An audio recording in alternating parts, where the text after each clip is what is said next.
Everybody.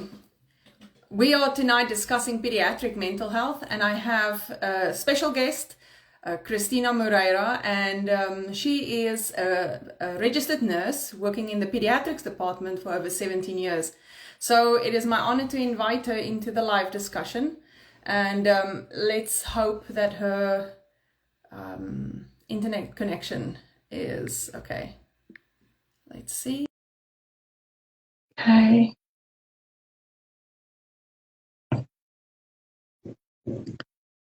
Okay. There we go. I was like, something's not connecting here. Yeah, no, it's fine. Life happens. Oh, how funny. Don't worry, you're not the first, and it will probably not be the last. Exactly. Yeah, no. So, Christina, well, first of all, thank you so much for taking the time to meeting with us tonight. Well, for me, it's night. For you, it's afternoon. Yep. Okay, so can you tell us a little bit more about yourself? I kind of gave a short introduction when the live started while I was inviting you. Yeah. But tell us more about yourself, your history, how you got involved in nutritional therapy, and what inspired you to go into the nutritional route. So I'm Christina. I have been a pediatric nurse for about 17 years now. My main background has been pediatric hematology, oncology, bone marrow transplant. I did a couple years in postpartum. That's as close as I would get to adults. And now I'm working in pediatric mental health. I have had my own holistic journey with my oldest son. Just had some like a little bit of health issues, eczema, and being told, oh, here's creams, here's this. I was like, well, why is this happening? Nobody could tell me why. So that's kind of just like what propelled me into learning more about the body and certain things that can influence us and the body to do certain things. And fast forward to now, I just graduated this March from the NTA with my nutritional therapy practitioner certificate. So super excited. And I just really was tired of working in a place where they're not really teaching you how to stay healthy, like to have good longevity. So I really wanted to just open my own practice, start my own business to have control over what I'm able to tell clients. And the NTA, like their program was phenomenal. I really learned a lot about why things dysfunction and how we can get back to function. And I think that's really important because I think that's a really big gap that's missing. So that's what I'm doing now. I still work as a nurse and obviously still doing my business. And I'm actually doing a talk here locally with like a Parkinson's group. So to talk about nutrition. So just trying to spread the word out to people, that are tired of being sick and tired. Yeah. So Yes. Oh, that is fantastic.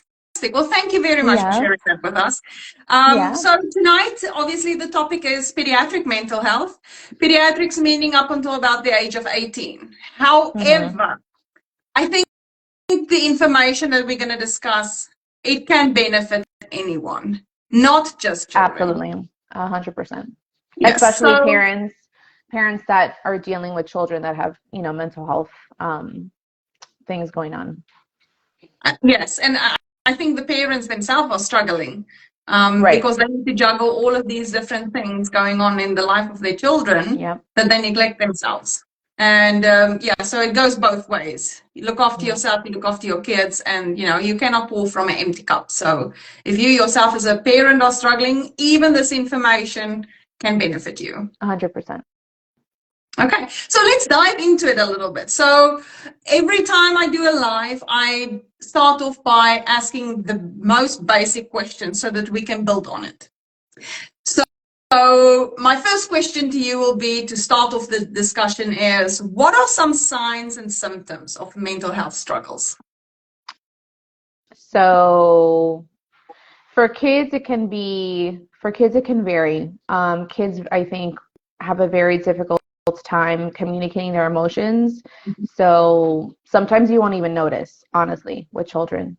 But it can show in their grades. Maybe their teacher is telling you, hey, I've noticed, so-and-so is not acting like himself. What's going on? They don't want to participate in family activities. They don't want to hang out with their friends. They're sleeping a lot. They're not eating. They don't have an appetite. Or they can be very grouchy.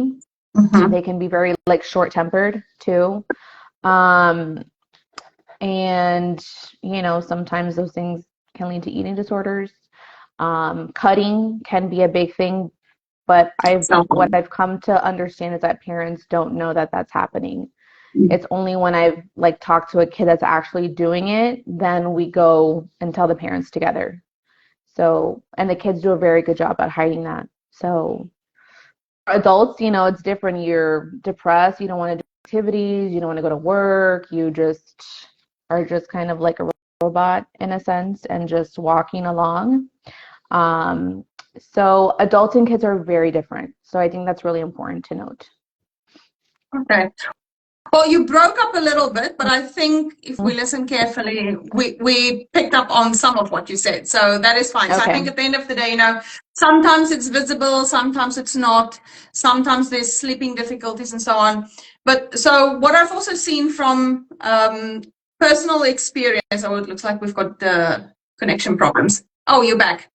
So, so what I've also seen from some research, and I've got 3 teenagers myself, and some of the things that I've seen among them, I have a whole list here, and it's like the feelings of being sad or down, confusion, confused thinking or reduced ability to concentrate, like you say, can reflect in the grades, excessive fears or worries or extreme feelings of guilt, extreme mood changes, highs and lows.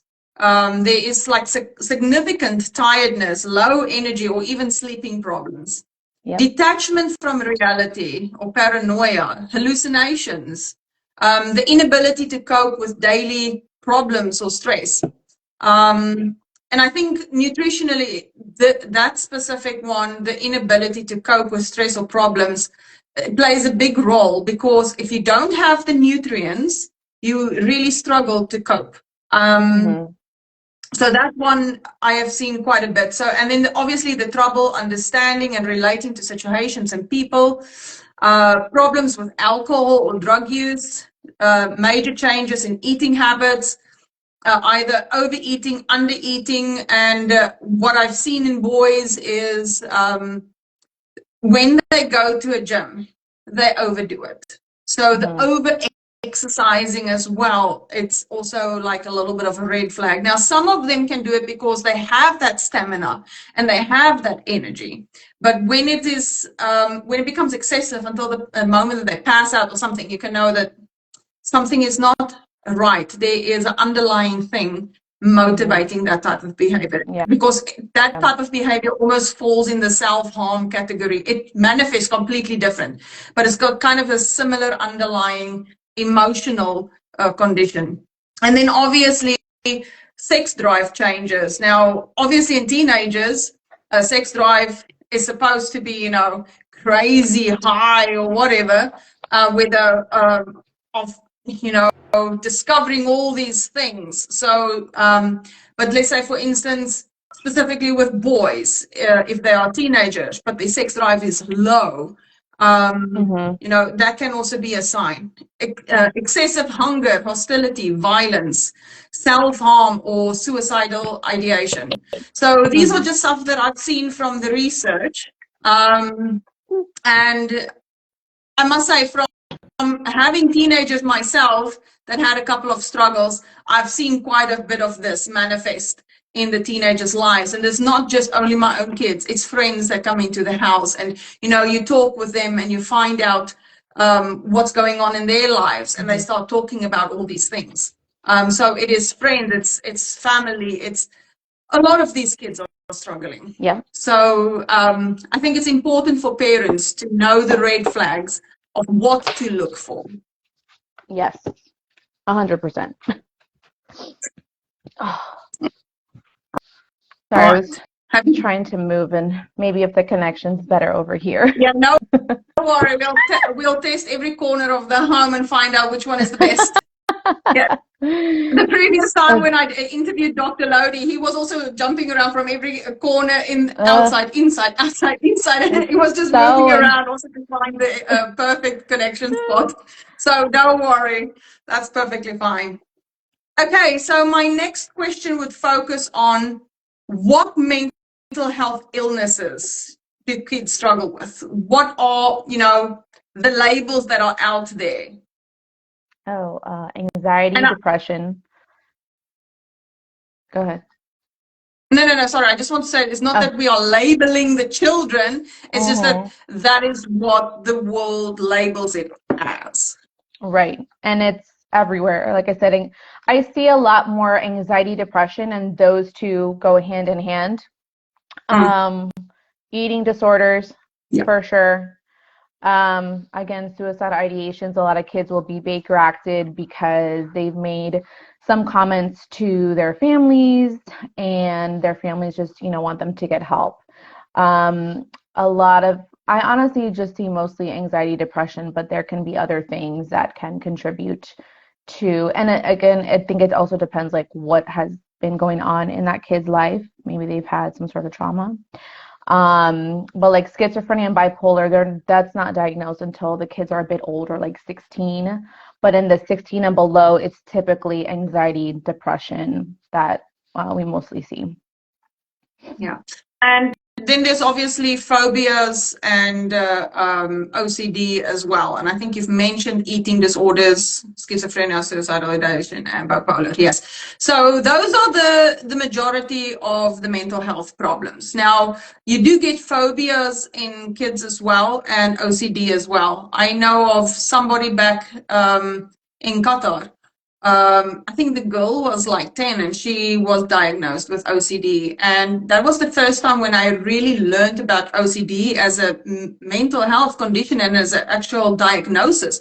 I mean, in social media or in, amongst people, they just throw it around like a joke. Yeah. But there's actual something behind it where it is a mental health condition, and it's not a joke. It's something people suffer with. Oh yeah, like they can't function if everything's right, or if, let's say, they turn the knob 3 times, or they wash their hands a certain way. So it can be very limiting, to that person, because they can't move on with what they're doing before they do the other things they think they have to do. Yes. Okay. So let's look a little bit at what type of factors can contribute to poor mental health. So I'm going to say nutrition is a huge one, especially here in America. There is so much processed food. We were just in Canada actually a couple weeks ago, and you hardly saw any fast food restaurants. As soon as we got back into Buffalo, New York, Wendy's, talk about Burger King, McDonald's. I mean, it was crazy. I was like, what the heck? I even told my family, they're like, oh my gosh, that's so true. You really didn't see that in Toronto. So, I mean, there's such a huge difference, and all the chemicals that we're eating every single day, we're exposing ourselves to that every single day if we're eating that every single day.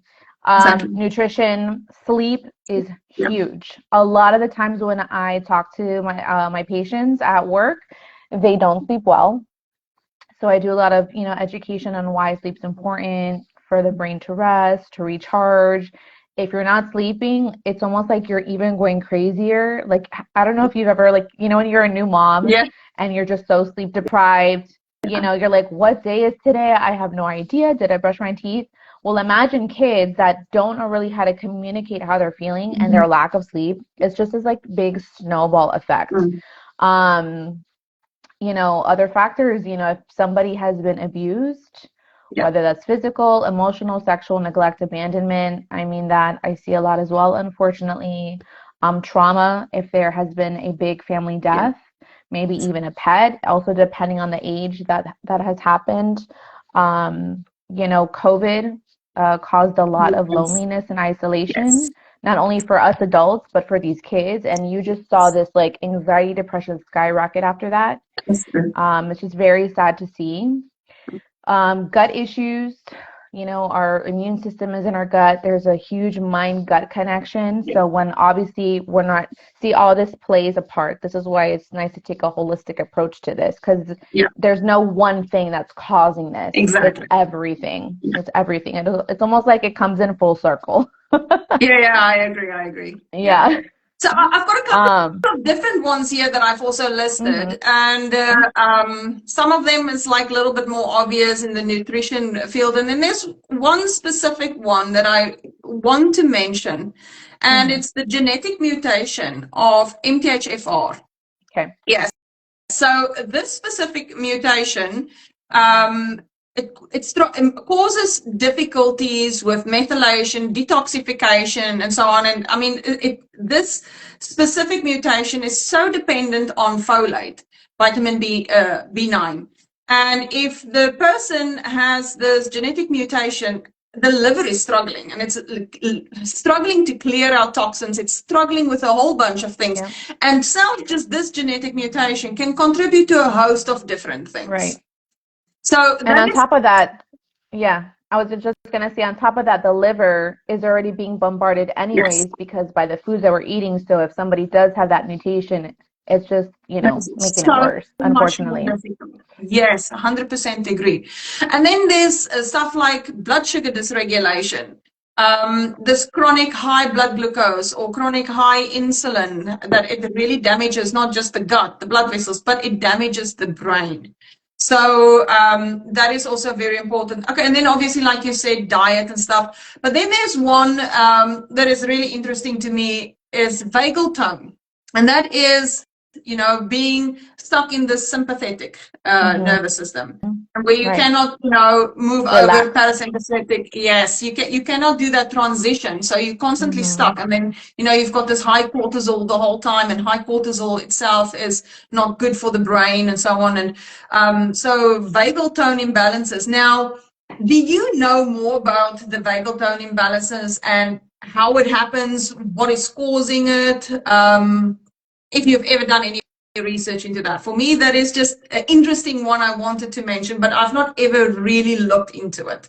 I haven't really looked into it, but if we just think about it like this, if you're in a constant sympathetic, if your mind and brain is going all the time, that vagal tone is obviously going to be off. If you are chronically stressed, chronically anxious, just like everything we said here, you haven't gotten, let's say somebody's been abused or they've been neglected or had some sort of trauma, and they're carrying that trauma internally. Yes.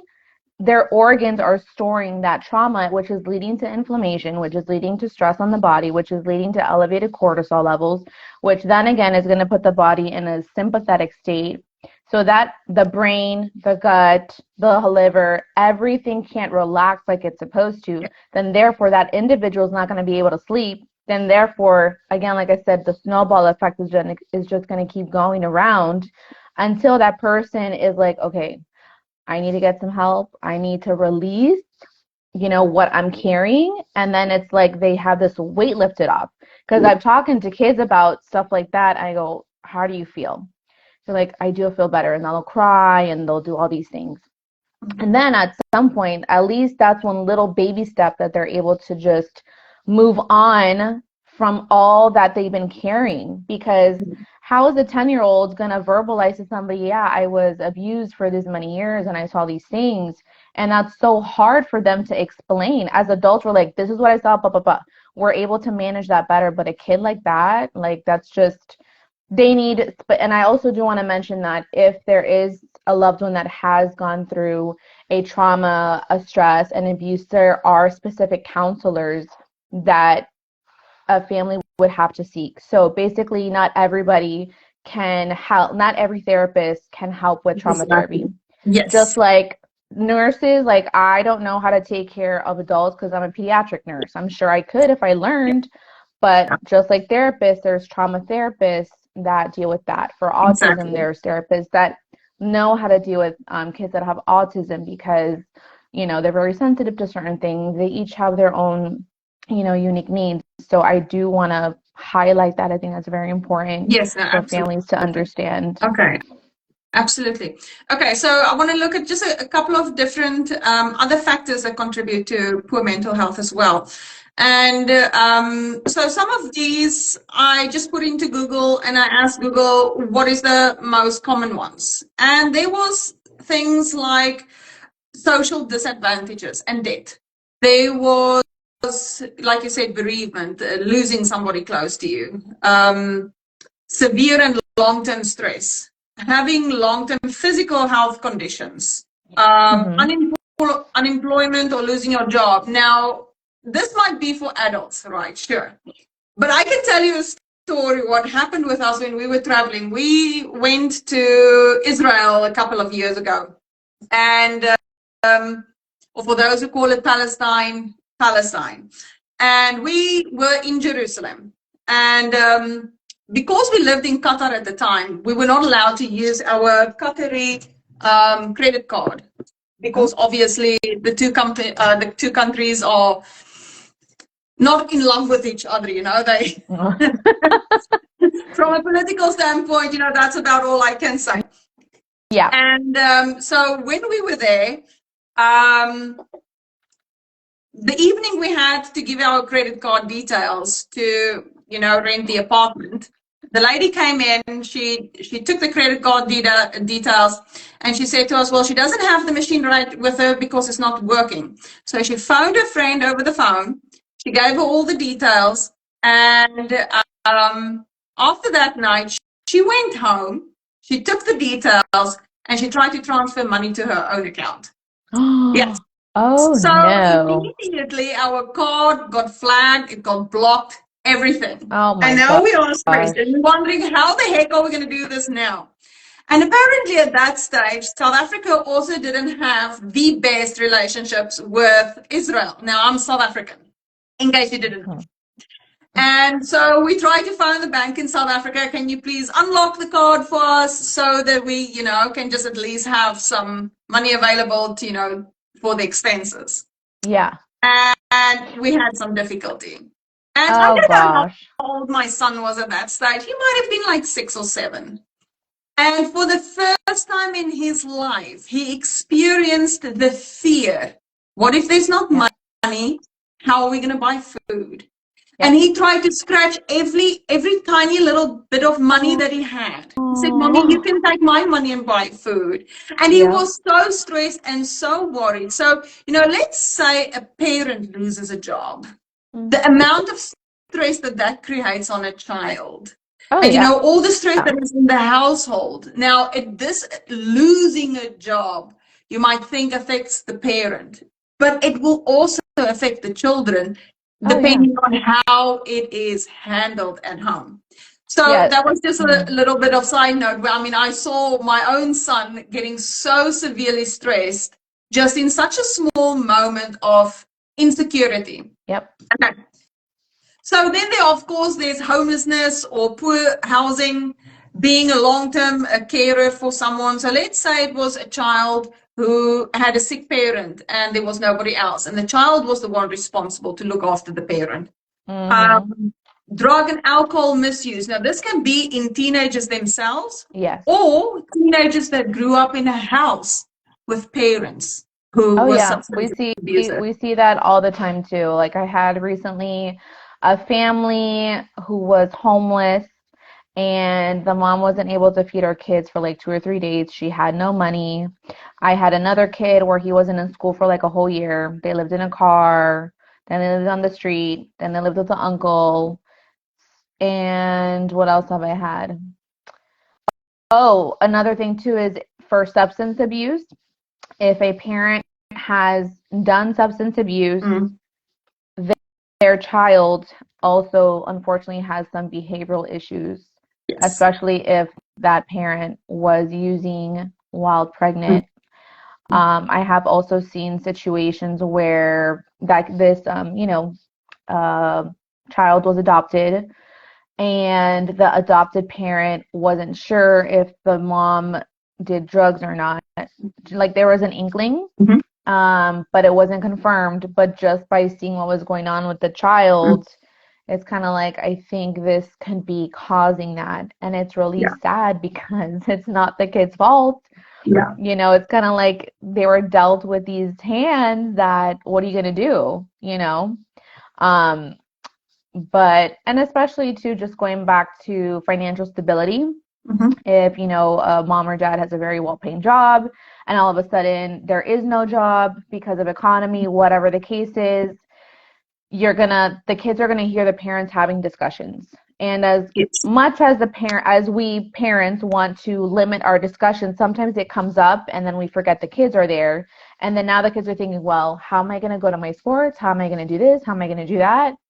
And I think too, we forget as parents, like, okay, everything does affect our kids. Our kids are listening. And like even at our home, we try to kind of watch what we say in front of them. But my kids are 13 and 15. They're older. Uh, so if there's conversations that I feel they need to be involved in, then yes, because at the same time, I'm raising two sons that are going to go out into the world. Mm. I want them to know this is how we deal with a crisis. Like, we have a lot of chickens, and unfortunately, two of them passed away yesterday unexpectedly. So it was a hard day. My son found one passed away, and then the other one was in an area passed away. So I had to pick them up, put them away so we can bury them later. I knew the kids were sad about it. So they're like, oh, do we need to like go to our co-op? I go, yes, we have to. I mean, that's just what we got. I'm crying in the car. I knew they were sad about it. And then I had a client yesterday and I'm like so sad. I'm like, hi, how are you? I'm so excited to see you later. Like, I couldn't answer like, hello. Like, you can't do that. So there's been situations, even when I worked in cancer, on the cancer floor, like I had a patient pass away, cried with the family, then go to turn and act normal to the other family so that way they don't worry and then think, oh my gosh, like, is my kid gonna die too? Yeah. So, and it really sucks because you just want to like shut down at that moment because you're so emotional. And I told the kids, I go, look, we'll come home, we'll be in our feelings, but sometimes, unfortunately, life doesn't always work like that. You have to just pick yourself up, go on, but it's still important to address that. Yes. Like, don't bury the feelings because you're still going to store that in your body. Just like let it go and you'll be better. Yes. So that's, I think too, with something, a loss of a job, if parents are concealing things like that from their kids, especially if they're older, it can be a bit of a disservice because kids know a lot. Yeah. Adults take that, they don't really understand. Like, if a kid is dying, they know they're dying. Like, they're going through it. So if we are not being honest with our kids, I think that's also not fair to them either, because there's certain things that they're going to need to know. And I've told the parents, I'm like, they already know. So you're not really hiding something from them, Yeah, it's true. And again, that's a very parental like decision, but sometimes it does more harm to the kids than it does good. Even though we think we're protecting them, we're really not, because they already know what's going on. Does that make sense? Yeah, no, it does. Totally. Okay, so let's dive into the next question. So, what Yep. lifestyle habits contribute to poor mental health? So, I'm going to just list the couple that I have here, and then we can deep dive into each one of them. Okay. So, the list that we're going to discuss would be poor sleep patterns, unhealthy diet, physical inactivity, excessive screen time, substance abuse, and chronic stress. Yep. Okay, so this is how it affects the teens. Now, this is not when the parents are substance using or abusing. This is when the kids are doing it, or when the kids have chronic stress. So let's start off with sleeping patterns. What is the benefit of sleep, and why do we need to sleep? Oh, why do we the question, the magic question? Why do we need to sleep? So I tell people, all right, our bodies are working as soon as we wake up. Oh, we're awake. What are we gonna do now? We need to have breakfast. What am I gonna have for breakfast? Oh, is this gonna taste good? Is it gonna go with that? Do I have to get the kids? Like, everything I'm saying is like happening right now. So then we're eating. We gotta digest our food. We need to go to the bathroom, go to the gym, work on our business, do whatever. Our brains are constantly working. we're ingesting things, we're exposed to our environment, the liver is working, the whole body is at work. So sleep is those 8 to 10 hours where the body can stop and rest, detoxify, get rid of the yucky stuff from the day, and then that ways we can function the next day. Now, in the pediatric population, these kids like to be on their phones at like 1 or 2 in the morning, and Tell me they're about like, I that. can't sleep, I'm not tired. And I go, you have to understand that yes, you're on your phone, but it's the light. Your brain is stimulated by videos, by songs, by whatever you're watching. So the brain can't shut down. Even if they go to bed at 3 in the morning and wake up at like 9, that's not your normal circadian rhythm.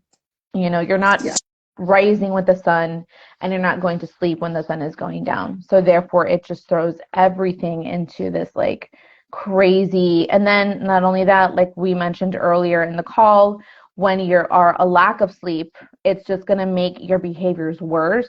You're not going to want to eat. Your body is just totally out of whack, completely out of whack.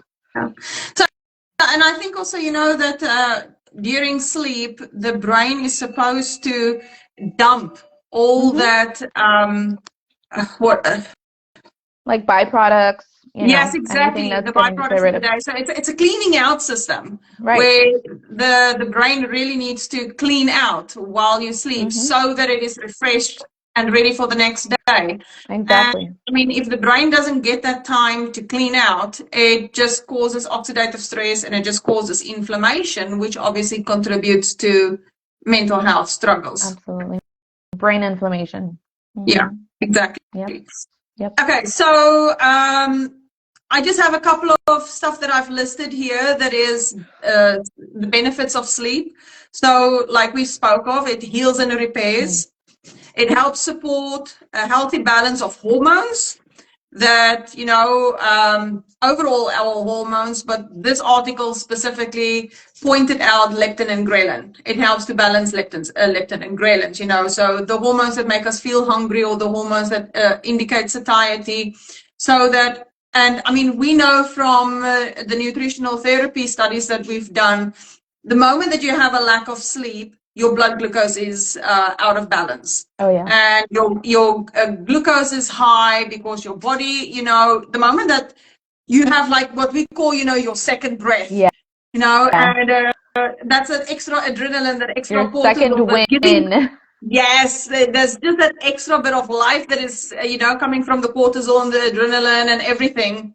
But that just causes dysregulation in blood glucose as well. And that high blood glucose, permanently high blood glucose, is really poor for the brain as well. Yeah, and you're just in cortisol dumping too. Yes. Your body's just trying to stay alive and awake. Exactly. So, and then of course it also affects how the body responds to insulin. And it's sleep, the benefits of sleep, it's supposed to support healthy growth and development. Now, when you are a child, your brain is still growing. And I think the prefrontal cortex is not fully developed, even up for some people between 21 and 25. So we need that sleep. The kids need the sleep in order for the brain to develop. It's to balance hormones. It is, for the body that is developing. And for the kids that has been going through puberty, they have so many growth spurts that they need the sleep in order for, the growth hormone to be excreted so that they can actually build the muscle, build the bones, and do, what the body needs to do. So, and sleep is also beneficial for our immune system. It affects the body's ability to fight germs and sicknesses, and it also decreases the risk of health complications. Right. So this is just a couple of points that is the benefits of sleep. But now I want to specifically look into two areas that is highly connected with mental health problems, and that is brain inflammation and oxidative stress. So obviously brain inflammation, in the medical world, it's called encephalitis. But we are not talking about that level of inflammation. It is the low grade chronic inflammation. It's And just even with the always low there. grade, like you're saying, look at all the changes that you can see, and that's low grade. Yes. Exactly, very good point. So this low-grade chronic inflammation, I mean, the moment that there's inflammation, the body is supposed to heal. We are supposed to inflame so that we can, heal again. And that is part of the body's healing system. But if it's this constant inflammation, it starts to degrade the cells, the Oh yeah. tissue, and everything. It damages, it harms. So the inflammation is there the whole time, and that inflammation also contributes to oxidative stress. Yep. So let's talk a little bit about that. Is there something that you would like to say?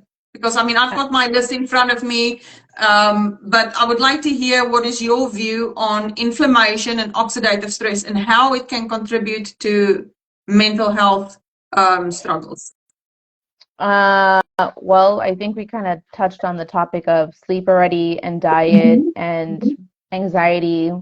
And so once you have all of that, it's already throwing your sleep off, and you're already having inflammation if you are not eating properly, if you are exposed to toxins at work, if you are carrying stress. So again, it's all related, anything like that is going to cause inflammation, especially if somebody has just been sick recently.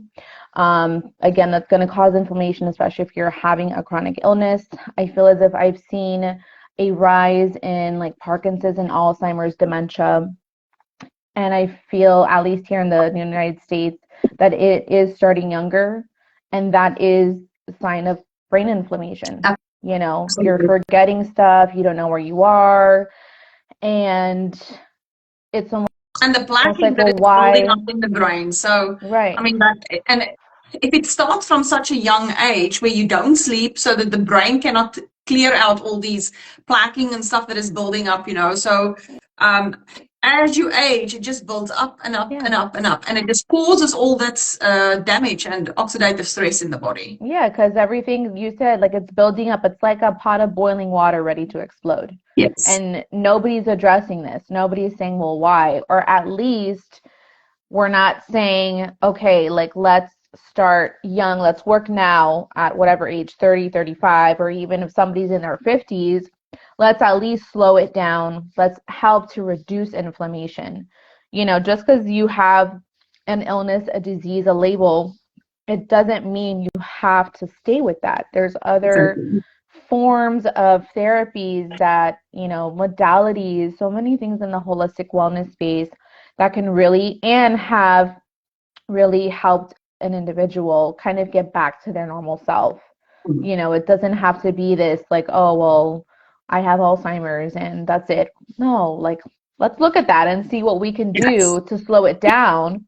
Yes. I'm not going to say, as NTPs, we can't say cure, diagnose, treat, nothing like that, but let's at least help support the body where it's at and see, what we can do.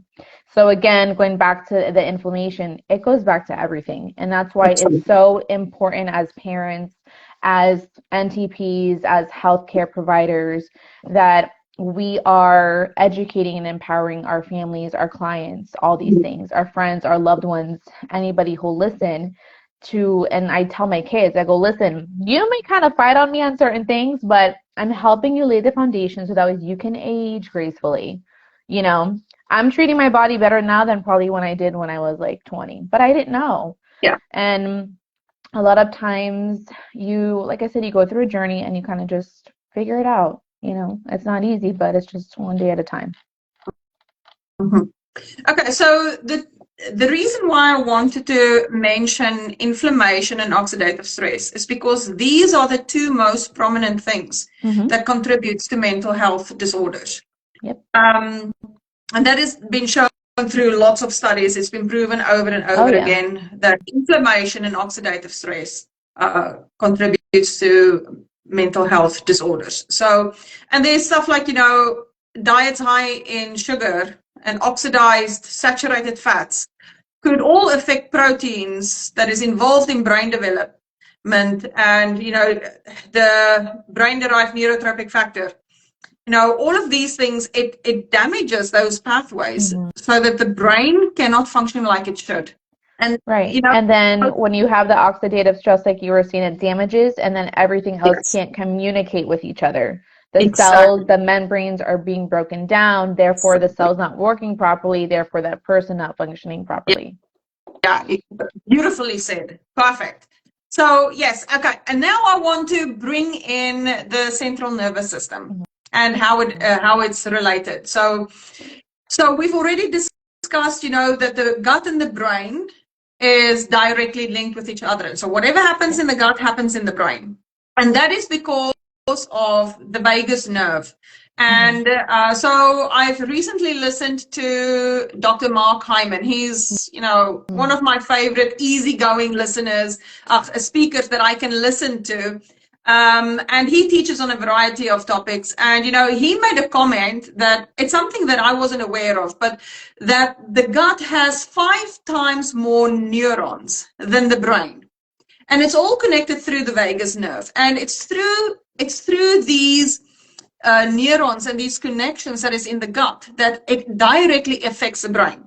So once the gut is inflamed, it causes brain inflammation. And once there is trauma in the mind, it causes gut dysbiosis. So that is something that I knew somebody back in Qatar whose husband was diagnosed with Parkinson's disease. I think soon after they lost a child. And Oh gosh. yes, so the wife was convinced it was the trauma of losing the child that caused the Parkinson's. I wouldn't. And then I just I went to go listen to a book by, I can't remember the doctor's name. I am following on Instagram. He is a world leader in the gut-brain axis, but he's not one of those people that go out and promote himself and do all of that. So he's one of the lesser known names on social media, but he's fantastic. So I listened to his book, and in this book, he described exactly that. If you have,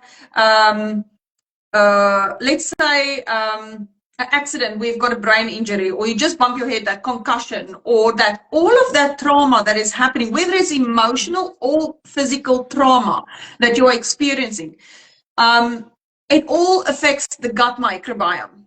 And because it affects the gut microbiome, it once again affects the brain. So once there is the inflammation in the gut, there is the inflammation in the brain. I just want to keep talking, but I just wanted to show the people that this is where the vagus nerve all affects here. Yeah.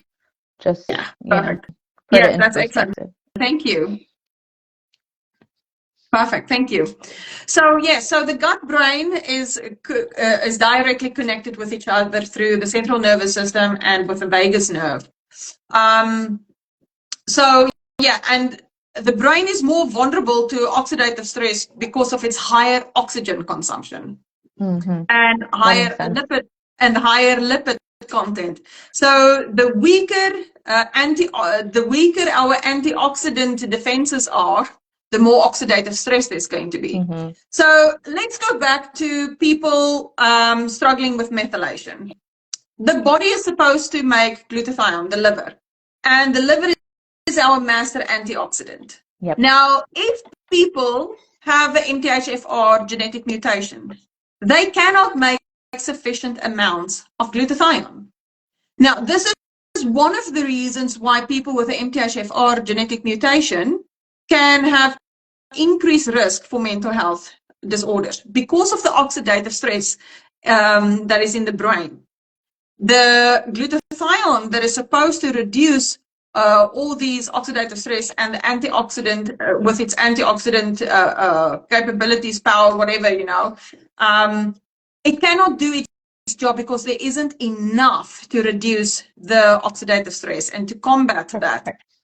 So that is just something that I'm very passionate about, that specifically when it comes to gut health and liver health, and how the liver works. So, and its connection to the brain. So I find that really fascinating. Absolutely. I agree. All right. Okay, let's see.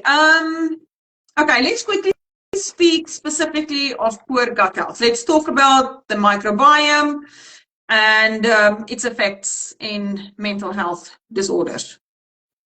All right. Right. So, like we said, your gut is where your immune system goes, brain gut health connection. There's some good bacteria that can produce, serotonin. And also, if you're not, what is it, the quote that they've said? If you're eating the healthiest, but your digestion isn't optimal, then it's kind of like a wash.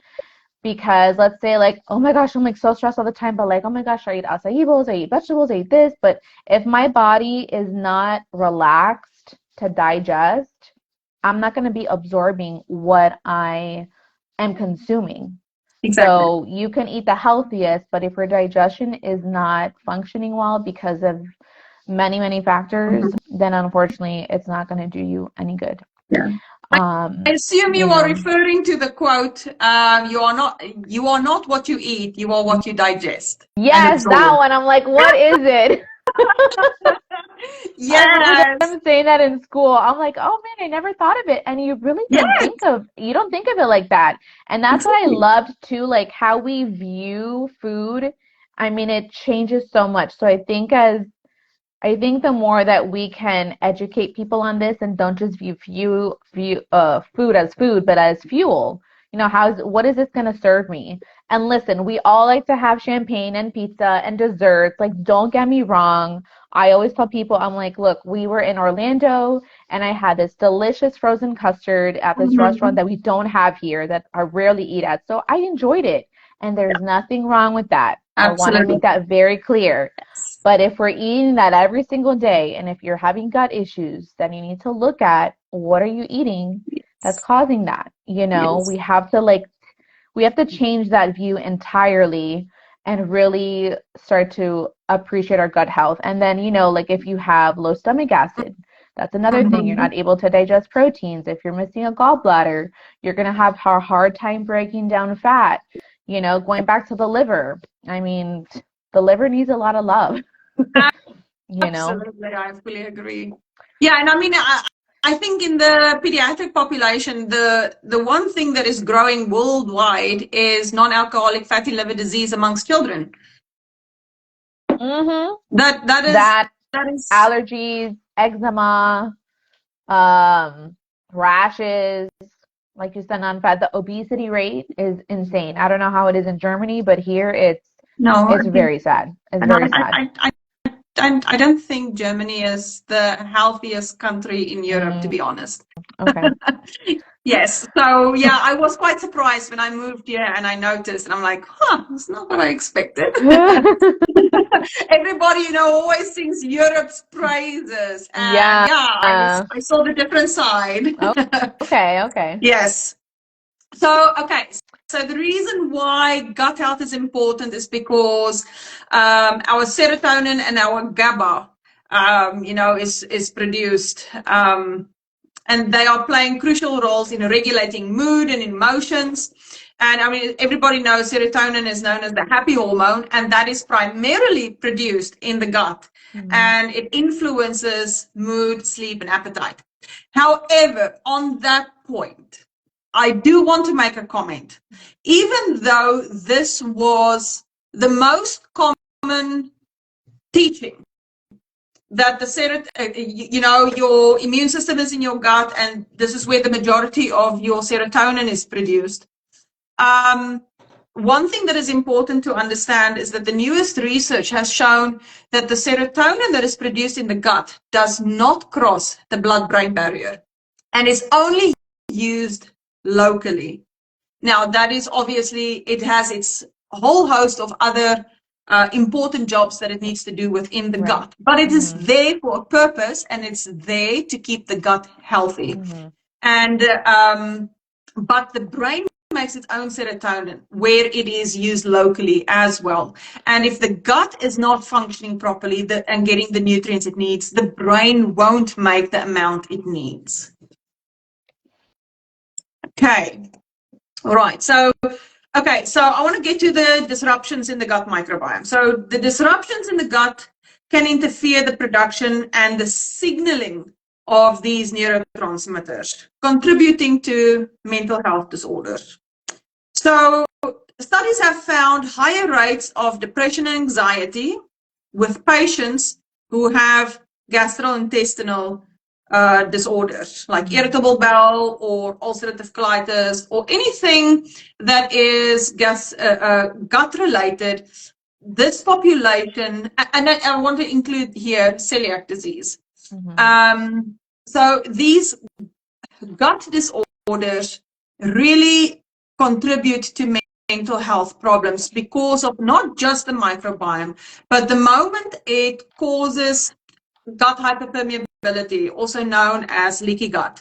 If there is this dysbiosis and it's causing inflammation, it's causing these epithelial cells to drift apart and having bigger spaces between them than what they should, then all these proteins, undigested proteins and stuff, is leaking into the bloodstream, creating inflammation in the body. And once again, that inflammation just, it spreads everywhere. Well, yeah. So and then at that point, when you said the protein is leaking, then it's triggering an immune response, because now the immune system is like, oh wait, like what do we need to attack? But also, it's not just what's going on internally for the people with IBS, ulcerative colitis, Crohn's, celiacs, but it's also the physical limitations that, I can't go to the bathroom in public. It's very debilitating. So not only the diagnosis itself, but also the symptoms that these poor people have to deal with day in and day out. Going into the hospital, they're dehydrated. They need a PICC line because they need to get antibiotics. They have to miss work. They're having bloody stools. Their pain is so, debilitating they can't go to work. So that's another reason why, not just internally, but externally, how that diagnosis is affecting them, which is unfortunate. Yeah, that is a very good point. I mean, I didn't think of it that way. I mean, for me, I purely looked at how the gut microbiome is affected and how the gut structure and the leaking of that goes in, causes a lot of inflammation and oxidative stress in the body. And I purely looked at it from that perspective. But you're bringing a whole new perspective of, the emotional side of actually dealing with it. Now, I'm pretty sure this is what you've seen at the hospital, at the clinic, when you work with people with these conditions. And yeah, I mean, for me, I've not really been exposed to the people who really suffer like that. I mean, my one daughter has ADHD and had really terrible gut problems. And that is how I got into nutrition when she was about 2-3 years old. And so this is also why gut health and liver health is like, one of my passions, because I saw the healing power of food on the gut, on the liver, and how she transformed and changed and benefited from a healthy diet once all of that stuff, was sorted out. So, so also one of the important things that the studies are showing is that people that have mental health disorders like depression, anxiety, they produce less short-chain fatty acids than the healthy counterparts. So I think that is really important, because that just shows that the imbalance of the good bacteria, bad bacteria makes such a huge difference. Because I mean, we benefit so greatly from, the short chain fatty acids like butyrate and, all the others. And butyrate, of course, is one of the more well-known ones because of its great effects that it has. So that is just one small aspect that proves, how these imbalances truly majorly affect mental health. And then there's the other one, endotoxins, the lipopolysaccharides. Do you want to speak on that a little bit? Where are we? Okay, I found it. Endotoxins, as far as how that can affect our mental health? Yes. So I mean, lipopolysaccharides are endotoxins, and they increase inflammation and contribute to mood disorders because of all the inflammation they create. So endotoxins is, is the lipopolysaccharides, which is the outward a membrane from gram-negative bacteria, which are released into circulation upon the disruption of this bacteria. So this is once again bacteria that is in the gut that is gram-negative bacteria. So it's the, you know, the bad bacteria. Yeah, gram-negative, it is, yeah, I've seen that a lot in the hospital too. Gram-negative lead to sepsis, inflammation. But I feel like people really wouldn't know, even if they have that, like to test for that. This is just, you know, this is just the type of bacteria that is causing those imbalances in the gut. Yeah, I mean, and that could how probably they be are from like overly used antibiotics. If somebody's on exactly. antibiotics Exactly. for, you know, 2 years and their gut is completely wrecked, you know, you have the bad killing over. It's a war basically internally in your gut, you know. It's unfortunate because there is a massive, you know, you go to the doctor, I have a cold, and they give you a Z pack right away, but an antibiotic doesn't work for a virus. Exactly. So I think people really need to, I think people underestimate the body and what it does and why it's doing it. So my son had like a little cold. He had some lymph nodes around here, and I used my essential oils. And he was better in like 2 days. You know, it's just supporting the body where it's at. Yes. And I think if we know we think we need something because we're sick, we have to remember that our body is like this divine orchestra. And as a Christian, I know that God created everything for a purpose. Your immune system reacts, you have a fever for a purpose. Yes. Antibiotics have a time and a place. I'm a firm believer in that, but 98% of the time, you probably just don't, and you just need to rest. But then that person doesn't know that they're inadvertently killing the good stuff that's keeping them healthy because nobody really educates, you know, people on that. And I find that very unfortunate. And then look at all the gut issues we have now. You know, probably 90% of the population has some sort of gut issue. You know. Yeah.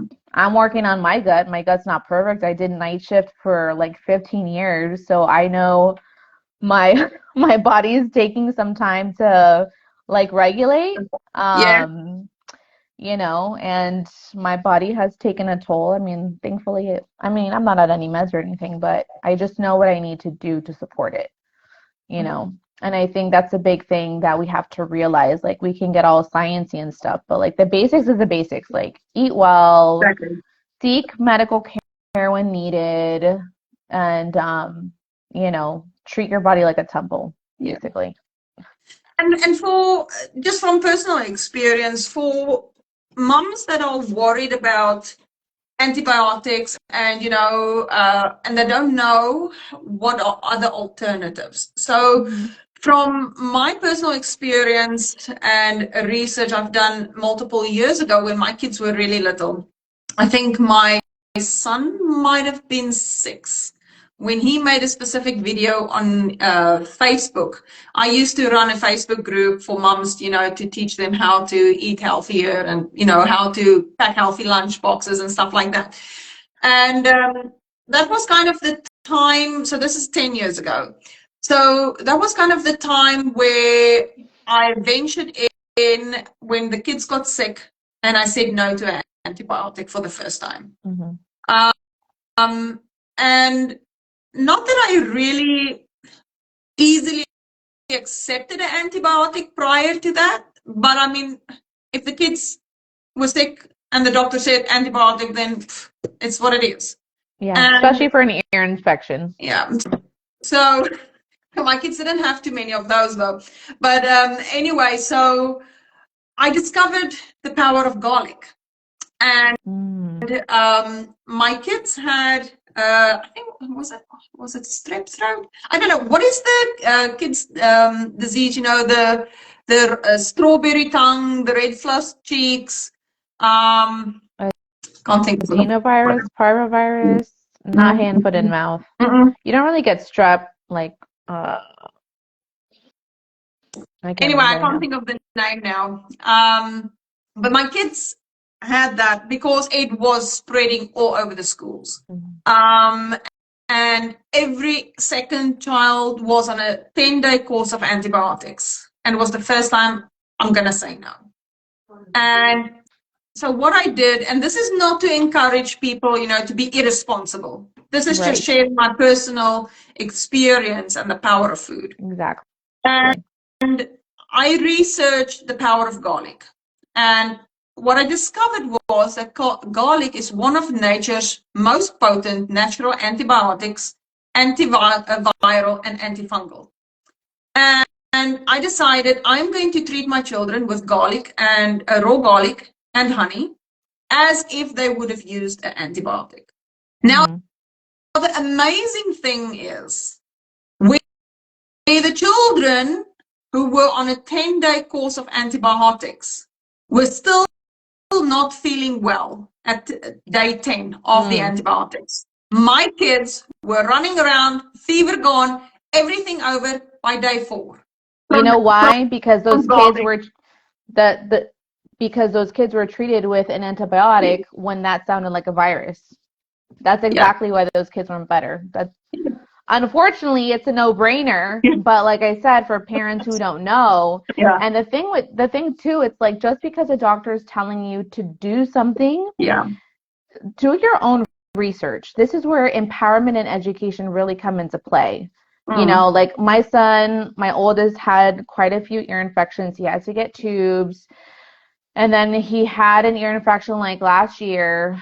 And I used essential oils for him. I didn't take him to the doctor. I'm like, I'm not giving him antibiotics. And like literally the next day he was fine. Yeah. You know, I did a blend of things that had antiviral, bacterial properties, and he was great. Yeah. I have about 10 more minutes because I have to get ready for work. Okay. All right.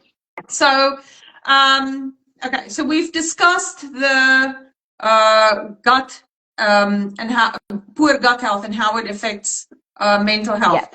So I want to just mention the common nutrient deficiencies that is linked to poor mental health. And this can be because the gut is struggling to absorb the nutrients. Correct. It might not mean that they're not getting it in the diet, but it could be that they're not getting it in. It could be that they are not absorbing it.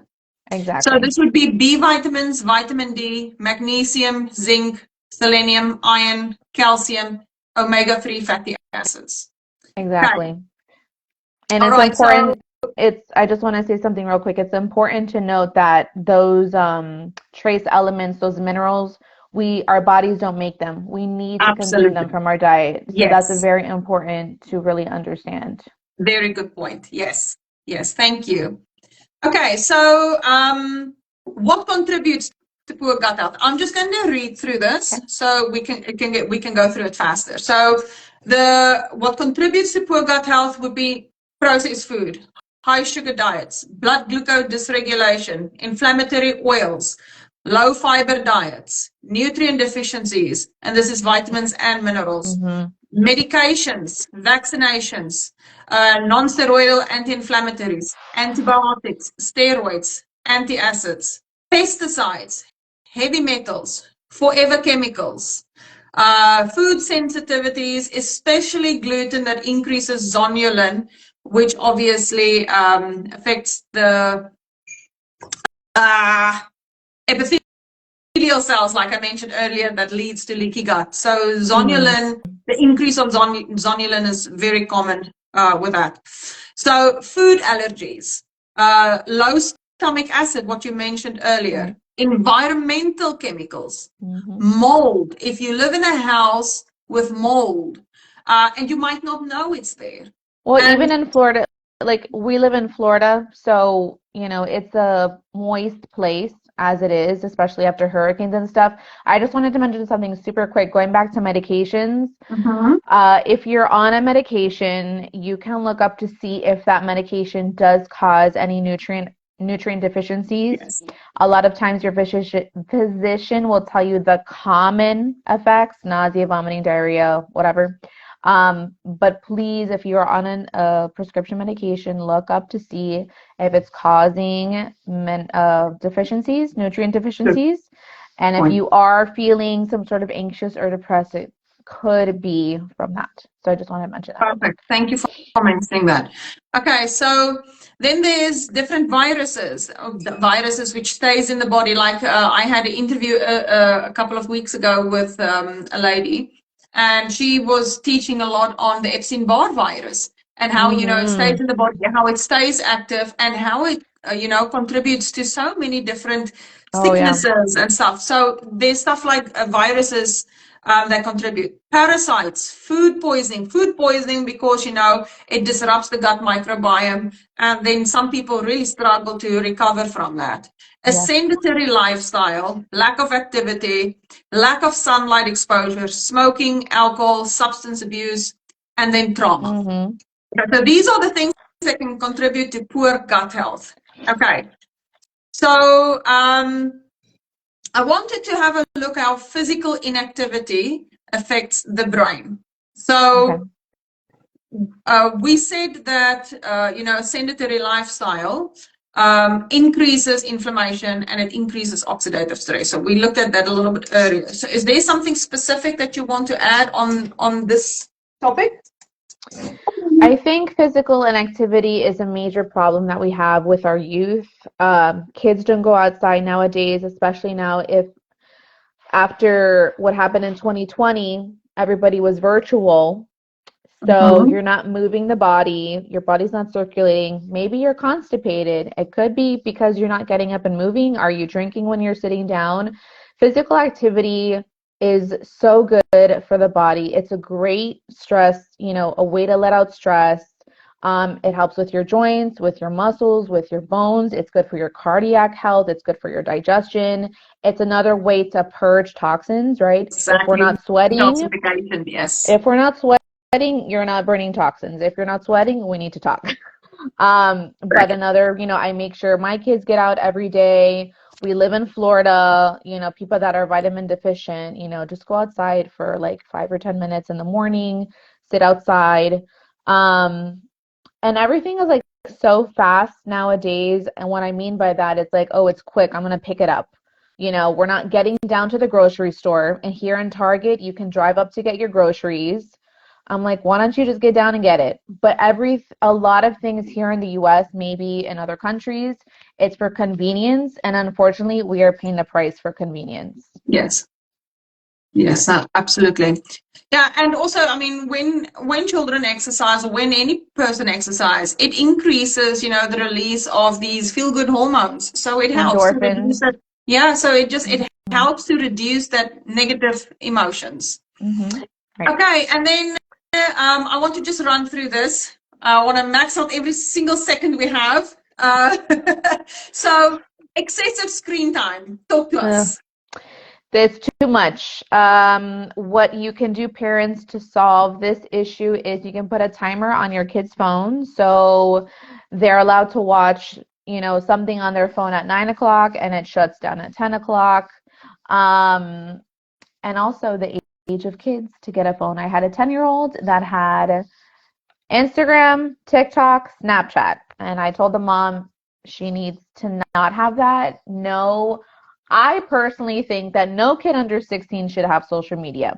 Yeah. Because just look at what it's doing. There's just, you as a parent, you don't know what your kid is watching. You can't regulate that. Yeah. Now, a kid can have a phone that's just a call and communicate. That's it.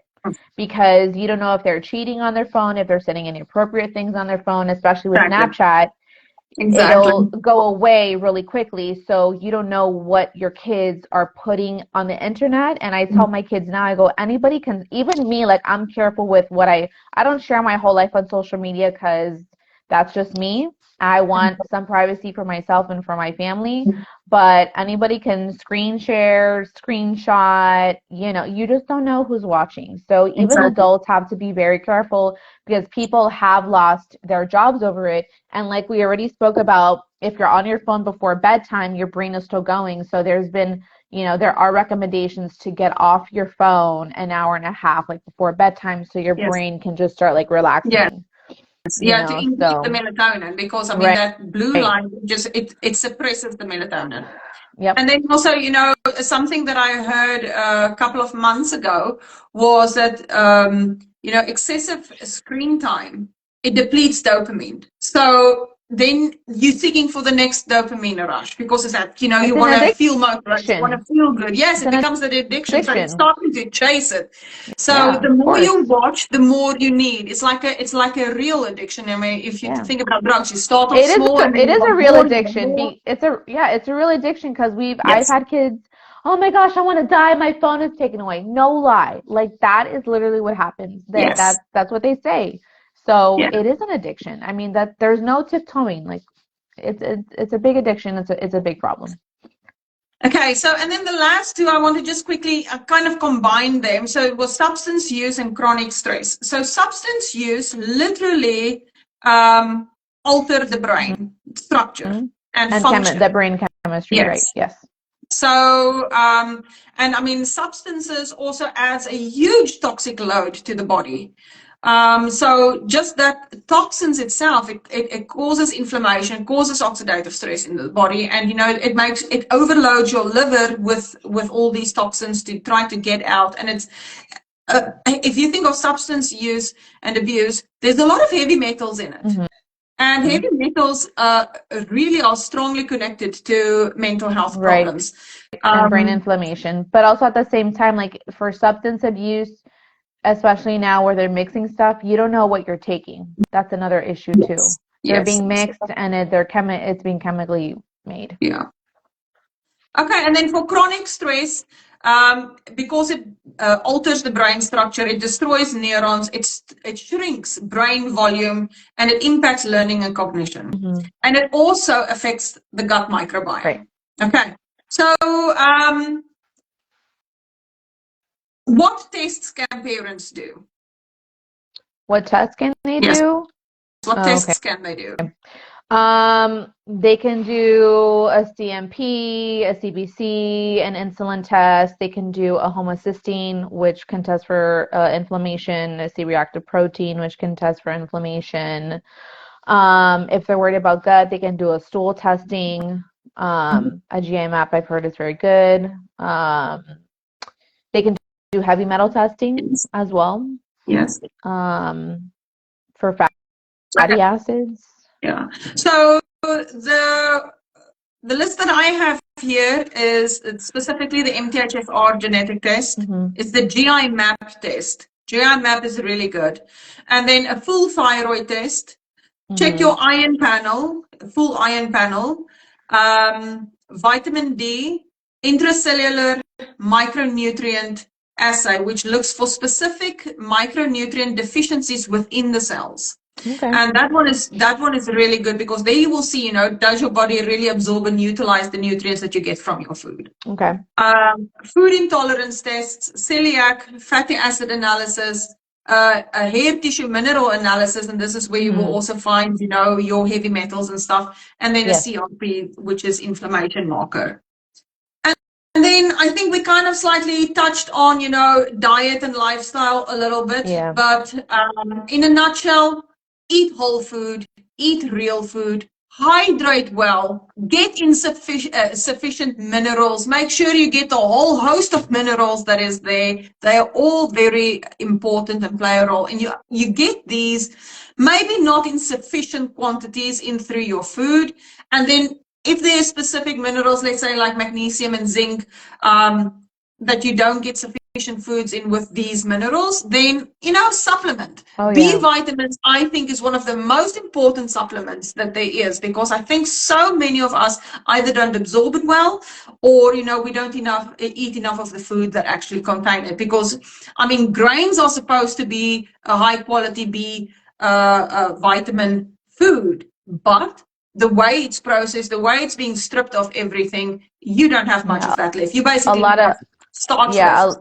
Exactly. A lot of them here in America get a lot of glyphosate on them. Yes. So that's another bad pesticide. Okay, so I mean, and omega-3s. Omega-3s is so good for the brain. Omega-3s, you know, either eat your fish or get omega-3s in. Now, I personally am not a fan of fish oil. because they can be rancid. And then they can also contribute to oxidative stress and Well, inflammation. it just depends on where you're getting it from. So the balanced oil that I take, it has omega-3s and 6s, which is important because we need both of them to function internally well. They both have anti-inflammatory and pro because we need both. But the state that we're in now, like we discussed with inflammation, we are pro-inflammatory. Like we have too much. We don't have enough anti to kind of like chill it out. So getting both, and just like with food, you want to know where it's coming from. So quality is extremely important with your supplements, with the type of labs you're ordering, with the type of doctor you're seeing, with everything. Quality matters. So just to mention, my favorite supplement for which affects gut, liver, everything, but is omega-3 and omega-6 is black seed oil. Black seed oil, or organic cold pressed black seed oil, is fantastic, and it helps you balance hormones, because hormone imbalances during teenage years that is contributing to mental health problems is huge. So, and this is where diet and hydration and sleep and getting outside in nature, get your feet on the grass to ground, are also vitally important. And that exercises, to break a sweat, get some extra oxygen into the brain, all of that kind of stuff. It is so important. And I think the way we grew up versus the way our children are growing up, it's completely different worlds. It's very different. Like I didn't grow up in the most like organic household. Like we ate shake and bake and Swiss rolls and ramen noodles, and who knows if that attributed maybe to like some gut health issues I have. But I think it's really important to highlight here is like, yes, we're talking about pediatric mental health, but everything that we discussed, it all works together. Like we always like, okay, well, remember we talked about this is affecting this. So I think it's important, really important to understand, and it's evidence that everything works. If you don't have one, you don't have the other. That's why this whole holistic approach is extremely important in something like this. And just on a last note, before we say goodbye, I think everybody saw I'm drinking blue water, which is really strange. Oh, I didn't see that. So this is actually methylene blue. And methylene blue has fantastic research behind it to reduce inflammation and oxidative stress in the brain. And this is a great way of doing it. You just put a couple of drops into your water, and what I mix mine with is with fulvic acid, which is minerals. And you can put a little bit of lemon juice into it, for that little bit of acidity, if that's what you like. And that is a great refreshing drink, full of minerals, full of antioxidant and anti-inflammatory properties, and it's fantastic for the brain. Awesome. So love it. Whenever you see me drink blue water, it's methylene blue. So, Christina, thank you so very much for your time. I know you are in a rush. So just to mention to everybody, so if anybody want to contact Christina as well, she is in Florida, and she works with families and with children. She has her own practice, which she started, that focus on nutrition and health and all of those kind of things. So if you want to connect with her, you can, just go onto her profile and send her a personal message. If you are probably anywhere in Europe, I am available here. Also a nutritional therapist. Me and Christina did the exact same course. That's how we connected. And we are here to serve our communities with as much love and care as we possibly can. And the reason we're doing these videos is to put out the best content there to show you there is hope. My purpose in all these videos is to bring hope, because families, when it comes to mental health, families are broken. And I want to bring hope. And there is always hope. And God created our bodies and all the food that the universe has to offer, and it's because it's full of nutrients that benefits our body. All these man-made lab-grown stuff doesn't compare anywhere close to all the natural things that was given to us to nourish us. And we are here in a world that is deprived and confused about what is right and what is wrong. We are here to bring you a balanced view and to make sure that you get all the nutrients in through food, through, and, you know, improve your life quality through lifestyle changes, exercise, hydration, and just everybody has their own area they specialize in, and so we try to bring you the best of the areas that we are specializing in. Okay. And this is just to bless you and, you know, just to bring hope. And we are living in a world that discourages us on a daily. But we are here to bring hope and new life. So anyway, and to preserve life too. We don't want anybody to get to the point where they feel hopeless. So, you know, exactly. Absolutely. Okay. So, well, I'll post the notes and some extra that we didn't get to discuss tonight in the highlights that is to come. So you guys can look forward to that as well. And Christina, once again, thank you so much for your time. I really appreciate it. Have a good day. Okay. All right. Bye. Okay, bye-bye.